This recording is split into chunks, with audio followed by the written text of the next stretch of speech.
To the point aja, Adidas nggak sebagus itu lagi. Kita bakal buktiin gimmicknya Adidas Yeezy Slide yang udah agak lama sebenarnya, tapi ternyata dengan harga yang 1 juta lebih cuma dapat begini-begini doang. What the hell? Halo guys, Dimas di sini dan kali ini kita bakal bongkar-bongkar lagi gimmicknya Adidas. Di mana Adidas jual barang begini doang itu harganya 1 juta lebih. Ya barangnya juga kayak kacang goreng, habis di mana-mana, bener-bener habis, susah banget nyarinya di mana. Nah, untungnya ini masih dijual di Indonesia, jadi kita masih bisa dapat. Gak kayak yang kemarin kita tantangin itu loh, itu kan gak masuk Indonesia ya. Nah, makanya kita buka surat tantangan terbuka lah. Kalau Adidasnya berani gitu jawab tantangan kita. Kalau nggak berani, nggak apa-apa juga. Kita potong aja yang lain dulu. Yang memang kita mampu kok buat pengadaannya, buat dibikin jadi konten kayak gini. Ya, oke guys. Di sini ada Yeezy Slide. Ya, dimana Yeezy itu kan salah satu lini kerjasama ya dengan Kanye West yang sangat-sangat ikonik sekali dan harganya sangat digoreng sekali. Sedari dulu sampai, nggak tahu ya kalau sekarang masih digoreng ya. Tapi rasa-rasanya udah pada turun lah dari segi harganya. Nah, satu pertanyaan gitu ya. Yeezy Slide ini itu bener-bener jadi obrolan. Wah, katanya enak banget lah, sendal yang super enak dan lain sebagainya. Tapi kok gue nggak ngeliat ada value-value itu di sini. Jadi buat gue, ketika ngeliat ini sendalnya sendal biasa aja. Mirip nggak sama sendal TikTok kemarin? Agak mirip, tapi kalau gue boleh, ini lebih deket sama beberapa sendal-sendal lokal sih, lokal Indonesia lainnya yang mungkin jualnya di 100 ribuan. Balik lagi ke Yeezy Slide-nya, kita bahas sedikit ya. Dari box-nya, ya dapat yang di slide kayak begini, nggak ada apa-apanya, cuman box doang. Sedangkan sendalnya juga nothing special sih. Ini materialnya komposit, jadi gue udah cari tahu dulu, ini materialnya campuran EVA dengan rubber. Itu umum sebenarnya ditemukan di berbagai macam sendal, jadi nggak spesial, biasa aja gitu ya, nggak ada yang heboh-heboh gimana banget. Nah, sendal ini tuh harga sejutaan, dapetnya cuman begini doang. Oke, tanpa perlu lama-lama lagi, langsung aja kali ya, kita gas bedah sendalnya.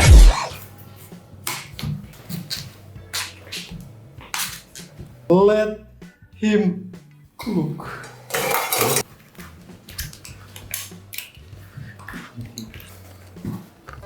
Dan ini dia Yeezy Slide.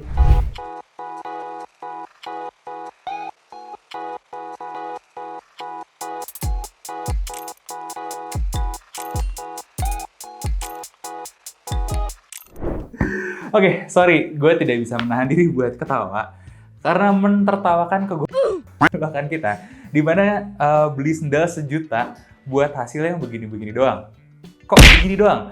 Oke, izinkan gue buat mengambil catatan hasil pengetesan ya. Pertama, kita akan mengidentifikasi dulu materialnya ya. Dimana ini adalah material EVA dengan rubber. Ya, agak beda ya dengan pylon yang biasa kita temukan di sendal-sendal lokal, tapi ada kemiripan nggak? Ada. Nah, plus minusnya sendal ini enaknya empuk, enaknya juga ringan, tapi karena kandungan rubber, dia punya grip yang bagus. Sedangkan feel materialnya nggak premium banget. Ini cenderung biasa-biasa aja. Kayaknya kalau kita beli sendal sejuta gitu ya, ekspektasinya tuh bakal agak gimana gitu ya. Di sini gue mungkin akan agak subjektif ya. Dimana kalau sendal-sendal mahal, ada Birkenstock misalnya, Birkenstock yang versi EVA aja ya, itu kan nggak murah ya, udah di 600-an sekian. Tapi feel-nya lebih mahal daripada yang ini. Ini tuh beneran mirip banget sama sendal 100 ribuan feel bahannya itu. Sorry Adidas, tapi enggak banget, sorry, buat bahannya tidak terasa atau feel premium sama sekali. Nah itu memang subjektivitas gue. Kalau kalian merasa ini sesuatu yang apa ya, yang keren gitu, yang bagus, yang kelihatannya eksklusif, materialnya ya terserah kalian. Itu memang preferensi. Tapi to be fair ya, kalau kalian main ke toko-toko terdekat atau beli sendal 100 ribuan di marketplace, kalian itu akan menemukan material kayak begini. Mirip banget. Ya, gue nggak tahu ya apakah itu EVA dengan rubber juga apa gimana. Gue nggak tahu dengan persisnya. Tapi setidaknya kalian kan punya ini ya, punya penginderaan mata dengan tangan, lihat, pegang, feel-nya nggak jauh beda. Tapi bedanya, ini feel-nya sedikit lebih solid gitu ya, agak lebih tebal gitu ya. Cuman nggak signifikan banget buat lonjakan dari harga 100 ribu ke 1 jutaan lebih. Nah, to be fair lagi, kalau kalian pernah pakai sendal merek-merek lain ya, nah gue pribadi pernah pakai yang Puma, gue pernah pakai Nike, nggak pernah pakai, gue pernah pegang aja gitu ya dengan beberapa brand sport yang lain, tuh rasanya juga kalah premium. Dan di harga yang sama, kalian bisa dapat recovery sendal. Kalau kalian ingat pembahasan kita soal Hoka kemarin, itu jauh, men. Itu baru jauh kerasa sama ini. Sendalnya Hoka yang recovery kemarin, itu jauh lebih baik rasanya daripada yang ini. Lebih solid iya, lebih premium iya, looks-nya juga lebih bagus. Adik. Jadi doang, Di, materialnya. Sebenarnya materialnya nggak buruk. Gue masih mau lah sebenarnya ngasih dia angka 8 dari 10. Dari segi materialnya loh ya. Tapi catatan, ini kalau kita tutup mata sama harga. Ya kalau kita ngelihatnya setara dengan sendal-sendal 100 ribuan, ya ini memang masih setara. Masih sama-sama 8 lah. Kalau kemarin kita bahas Patrobas gitu ya, kita kasih 8, ya ini di level yang sama kok. Tenang aja, di level yang sama. Nah, next kita akan ngomongin sesuatu yang lain nih.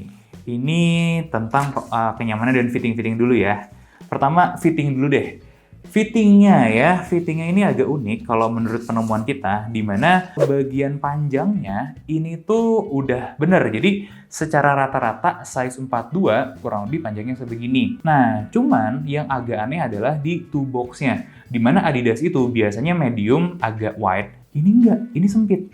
Jadi ya ngepas aja. Nah, apa yang terjadi? Yang terjadi adalah pas tester kita pakai sendal ini, kakinya itu nggak bisa masuk dengan sempurna. Artinya bagian depannya masih ada sisa, sedangkan tumitnya ngelewatin bagian belakang. Padahal udah disiapin nih sama Adidas. Di sininya agak ada cekung gitu ya, buat ujung ujung tumit itu nyampenya di sini. Untuk lebih pastinya, kita punya tester yang lain. Dan kebetulan tester kita yang lain tuh mencoba dengan tanpa kaos kaki.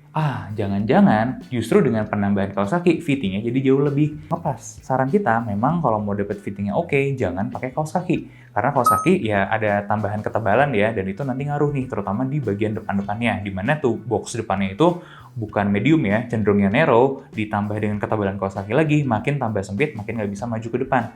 Kayak begitu. Jadi guys, intinya untuk fitting-fittingnya ini medium to narrow malah ya. Sangat ngepas sekali, bahkan ngecil, bener-bener ngecil. Di toe box-nya itu agak kejepit, ngeganggu nggak parah banget, tapi bagian jempol dengan telunjuk itu sudah tetap gitu ya, sudah ngegeser. Nah, itu kurang lebihnya nih. Nah, makanya kalau kita translatekan dengan fitting seperti itu, gimana sih fitnya? Jujur aja fitnya nggak enak, biasa aja gitu. Fitnya sempit di bagian depan, kemudian feel pakainya juga nggak terlalu spesial. Dimana sebenarnya dengan material ini tuh relatif lebih stabil. Jadi dia empuknya empuk banget, malah cenderung agak lembek dengan durometer di 18. Ini mengingatkan gue sebenarnya dengan hasil durometer Ultra Boost ya sebenarnya ya. Cuman balik lagi nih, kalau ngomongin empuk banget, terlalu lembek atau enggak, nah nanti kita harus ngomongin ngecek pas lagi nginjek di dalam sininya. Kebetulan dari tester kita itu agak ambles, tapi nggak sampai yang yang super lembek jadi bener-bener ambles banget, nggak, masih lumayan kesangga lah kakinya di sini. Jadi masih oke, masih ada supportnya juga. Kemudian relatif stabil ya ketika berdiri, meskipun bentuknya kayak gini ya. Apakah stabil banget? Enggak. Jadi buat yang empuk relatif agak stabil. Ya, kebayang ya maksudnya ya. Nah, empuknya bikin sakit atau enggak? Kita tes selama ini beberapa hari nggak bikin sakit. Tapi tolong dicatat, kita belum ngetes berdiri lama-lama, kita belum ngetes buat jalan jauh-jauh gitu ya. Jadi hanya untuk kebutuhan di kantor aja, jalan-jalan di kantor biasa-biasa aja, terus mungkin naik motor gitu ya, kayak begitu-begitu, itu tidak terlalu mengganggu sebenarnya. Jadi nggak ada rasa sakit juga selama pengetesan itu berlangsung. Nah, tambahan sedikit tentang materialnya ini dan performance-nya ya, dia ngasih energy return yang sangat bagus. Mungkin ini spesialnya ya, dimana energy return-nya itu bener-bener maksimal banget. Kalau gua nggak salah lihat pas kita pengetesan pakai drop ball itu sampai ke angka 30. Lumayan spesial loh. Dan untuk performa dan kenyamanan ya, menurut gua ini udah relatif oke. Boleh lah ya kita kasih 7,5 dari 10 buat performa dan kenyamanannya. Next, kita akan sambung lagi dengan performance. Ini kategori terakhir ya, di mana kita akan mencoba mengecek gimana performance-nya sendal ini. Meskipun ini bukan buat lari gitu ya, tapi kan kita mungkin ada skenario-skenario tertentu yang akan kita pakai. Yang pertama ya, kalau menurut gue kita harusnya menilai dari segi jalan dan berdiri. Itu udah kita bahas tadi, cukup baik ya, relatif baik di sana. Makanya kita akan coba lompat lagi ke sesuatu yang lebih dari sini. Kalau gue lihat kategori sendal kayak gini, ada beberapa skenario-nya di rumah. yaitu daya tahan sih sebenarnya ya dari segi performance ini. Daya tahannya gimana? Kalau gue perhatiin gitu ya, orang Indonesia yang sanggup beli kayak gini itu biasanya rata-rata udah pakai mobil. Nah, biasanya nggak tahu kenapa orang Indonesia itu naruh sendal atau sepatu itu deket-deket sama garasi mobil. Dan gue nggak tahu ya, gue sendiri ngalamin sepatunya kelindes sama mobil gitu ya, atau sendal kelindes sama mobil. Makanya kita coba cari tahu gimana kalau skenario itu terjadi. Dan ternyata setelah kita lindes pakai mobil, kita mendapatkan kalau sendalnya langsung kempes. Bedanya berapa? Bedanya itu cukup signifikan ya. Dari segi ketinggiannya aja, dia bisa turun 3,6 mm, hampir ke 4 mm. Karena dia kempes, bagian sininya gitu, bagian samping-sampingnya ngelebar sedikit. Ada perubahan atau deviasi sekitar 4-5 mm. Ini lumayan nih beberapa titiknya. Sebuah warning buat kalian, kalau kalian sering naruh dekat mobil, tolong jangan dilindes, karena perubahannya lumayan signifikan. Ya, dimana mungkin kalian udah cocok gitu ya sama fitting-fitting ininya, begitu kelindes mobil, dia jadi pendek, jadi lebih ceper gitu, dan lebih lebar. Jadi penyet gitu. Ya, sayang aja akan beli sendal 1 juta kayak begini. Nah, next, beberapa skenario kalau gue lihat gitu ya, masih ada yang pakai motor yang masih diselah gitu ya. Nah, atau pakai motor yang pakai gigi. Nah, gimana performanya? Jadi kita coba tes dengan motor yang selah gitu.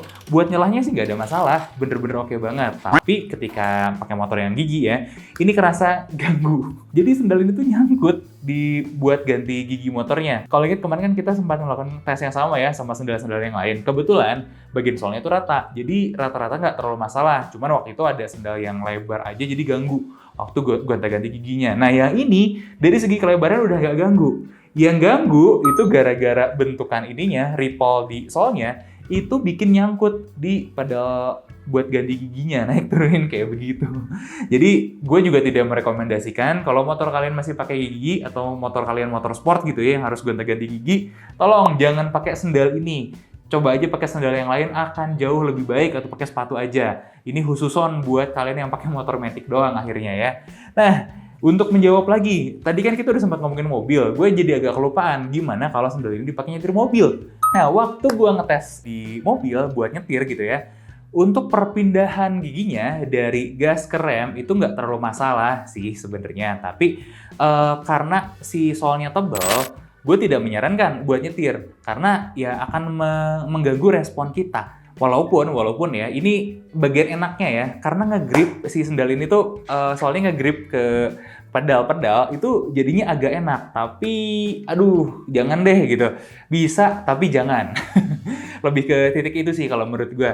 Karena kalau kalian pakai jangka panjang pun, satu yang gue temukan ya, potensi cedera atau nggak nyamannya di bagian heel atau bagian tumit kalian, dimana menurut gue sih idenya good, easy dengan naruh ada tekukan di sini ya. Artinya kalian udah bisa pakai buat nyetir ya, kebutuhan-kebutuhan yang kayak begini udah dipikirin lah. Nah, tapi kalau kalian nyetir jangka panjang gitu ya, gue pernah ngalamin pakai sendal semacam ini. Gue belum coba ya nyetir jangka panjang yang di atas 8 jam, 10 jam gitu. Tapi gue sebelumnya sudah pernah dengan sendal tipe gini, itu sakit di tumit. Gue pun melihat potensi yang sama di sendal ini. Jadi buat nyetir-nyetir ya 15 menit, setengah jam masih nggak apa-apa. Tapi kalau kalian akan macet-macetan, kalau kalian harus keluar kota, jangan pakai sendal ini, please. Kayak gitu kurang lebih performanya ya. Nah, selanjutnya yang sering kalian tanyain, bakal kempes nggak ya bang? Tentu saja kita ngetes dong dengan cara kita masak-masak sendalnya. Nah, bagaimana dengan hasilnya? Dan hasilnya mengejutkan. Nggak mengejutkan sih sebenarnya, karena kita udah nebak juga, udah tahu ya. Dimana kalau kita lihat sendal ini tuh bisa dibilang turun 1 ukuran. Signifikan banget gitu ya. Tebal heelnya aja berkurang sampai 4 mm. Itu lumayan signifikan ya. Terus tingginya turun sampai 0,6 mm. Kemudian tuh boxnya ngecilin. Bener-bener banyak banget sih berkurangnya dari sebelum direbus sama setelah direbus. Jadi bener-bener ini sendal kalau kepanasan pasti mengkerut. Jadi jangan taruh sandal ini di luar. Ini tuh fittingnya udah narrow, terus mengkerut gara-gara kepanasan. Kaki kalian gak enaknya kayak bagaimana. Udah lupakan aja gitu ya sendal ini. Dan ini sakit hati gak sih? kalau kalian main ke rumah temen, sendalnya ditaruh di luar lagi panas gitu ya, kalian lagi di planet Bekasi misalnya, pulang-pulang, sendal kalian udah turun 1 ukuran, nggak bisa dipakai sendalnya, bete nggak? Bete nggak tuh beli sendal 1 juta lebih? Itu makanya gue agak ketawa-ketawa gitu waktu lihat sendal ini. Nah, sebenarnya ada satu performance lagi yang kita belum kekejar buat ngetes, karena ada antrian juga di labnya, tapi nggak apa-apa, kita udah potong. Jadi kita sudah siapkan 2 material di sini untuk tes tarik, untuk mengetahui ketahanannya. Karena kita ngelihat ada potensi ini tuh sendal yang sangat solid gitu loh ya. Tapi kalau kita ngomong solid doang, nggak pakai bukti kan ya buat apa? Mendingan kita buktikan pakai mesin, pakai pengetesan di lab, bener nggak? Nah, untuk pengetesan labnya, kita akan pending sampai video selanjutnya, di mana kita sangat penasaran gimana jadinya kalau sendal ini dibandingin sama sendal 100 ribuan. Jangan-jangan gitu ya, semuanya dikasih Yeezy ini udah bisa dikasih sama brand lokal 100 ribuan. Ya nggak sih? Karena ya begitu aja value-nya. Ya dia nggak ada value apa-apa men, dia cuma value desain doang. Empuk iya, nyaman iya, tapi banyak value itu sudah bisa dikasih sama brand-brand lokal lainnya. Kayak begitu. Nah, sedangkan kalau gue boleh kasih summary ya dari hasil tadi gitu, performance-nya, sejujurnya dengan beberapa catatan-catatan tadi, gue pengen ngasih nilai yang agak rendah, di angka 7 gitu ya. Tapi gue berpikir ulang. Kenapa? Karena gimana pun kita juga mengakui ini tuh sendal yang feel-nya solid. Ini sendal yang memang empuk tapi nyaman dan lumayan sportif dan stabil gitu. Jadi secara performa itu cukup baik. Makanya nggak fair kalau terlalu rendah juga. Boleh lah ya kita adjust di angka 8 dari 10. Kurang lebihnya kayak gitu. Nah, ini kok gue sangat familiar ya dengan angka-angka pengetesan ini. Kayaknya rasanya pernah deh buat brand lokal yang dapat angka-angka yang mirip-mirip ini. Makanya next-nya kita akan coba bandingin sama Patrobas East di segmen versus nanti ya, lokal versus luar. Dan untuk sementara gue akan kasih tahu dulu rating sendal ini adalah 7,8 dari 10. Gue juga pengen nge-warning balik lagi karena sendal ini adalah sendal yang narrow, gak cocok buat kita-kita yang kaum kaki lebar. Yang kedua, apakah kalau naik size bisa agak ngelebar? Jawabannya iya, tapi nggak segitunya banyak. Apakah mendingan upsize? Kalau ngelihat kasus ini, gue ngerasa memang mendingan upsize. Yang biasa pakai 42 boleh ke 43 gitu ya. Kalau ada setengah sih, lebih baik naiknya setengah dulu. Nah, selanjutnya, apakah layak nggak beli 1 jutaan? Dimana kalau di ranah sendal 1 jutaan gitu ya, banyak yang udah punya gimmick lain. Ini kan gimmicknya cuma desain doang, Yeezy doang. Kanye bos, kalian mau beli namanya Yeezy plus Kanye dengan harga 1 juta gitu cuman buat dapat kayak begini doang? Menurut gue sih enggak ya. Menurut gue, aduh Adidas, lu gimmick lagi deh di sini.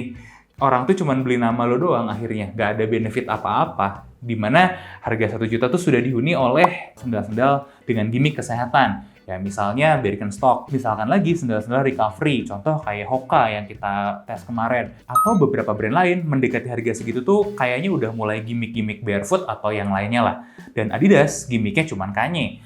Jadi menurut gue tidak layak sih dihargain 1 komaan lebih. Apalagi harga Kanye West tidak semahal itu lagi kok buat diperebutkan. Kalau sendal ini mungkin di harga 500, 600 gue masih bisa ngerti. Dulu sih rasanya gue sempat lihat waktu awal rilis di webnya, apakah gue nggak salah lihat atau enggak gue lupa ya. Itu di 800 apa 900, itu pun menurut gue udah malesin banget ya harganya. Begitu. Nah jadi kesimpulannya adalah sendal ini tidak worth it meskipun berperforma dengan baik. Dan cocoknya atau layaknya kita coba sandingkan atau pertandingkanlah dengan sendal 100 ribu. Karena hipotesis gue, jangan-jangan semua yang ditawarkan sama sendal ini itu sudah bisa diberikan oleh sendal 100 ribuan aja. Itu sih kesimpulan gue. Dan ya gue balik lagi nih, jadi curiga. Kemarin kan gue sempat lempar tantangan ya soal si Adidas itu ya kemarin ya. Apakah itu gimmick lagi gitu ya? Dan kalau Adidas berani, ya tantangan gue masih terbuka. Cobain aja kirim sama kita tes gimmicknya gitu. Dan sementara kesimpulan kita soal ini gimmick, dan siap-siap aja Adidas kita bongkar lagi kalau diperbandingkan dengan sendal 100 ribuan. Apakah kalian masih kuat atau enggak? Kalau kata gue mah ya, Adidas tahan nafas dulu. Oke, segitu dulu aja, mudah-mudahan gak pentingnya. Next-nya kita akan ada segmen versus abis ini. Kita akan bahas lebih lengkapnya di sana. Gue Dimas undur diri, Adidas berhati-hatilah. Jangan lupa like, comment, dan subscribe. Tinggalin juga pendapat kalian soal sendal kayak gini. Gue minta maaf kalau ada kesalahan-kesalahan kata. Dan kalau ada hal-hal yang belum sesuai, gue juga mohon maaf. Sampai ketemu di segmen versus selanjutnya.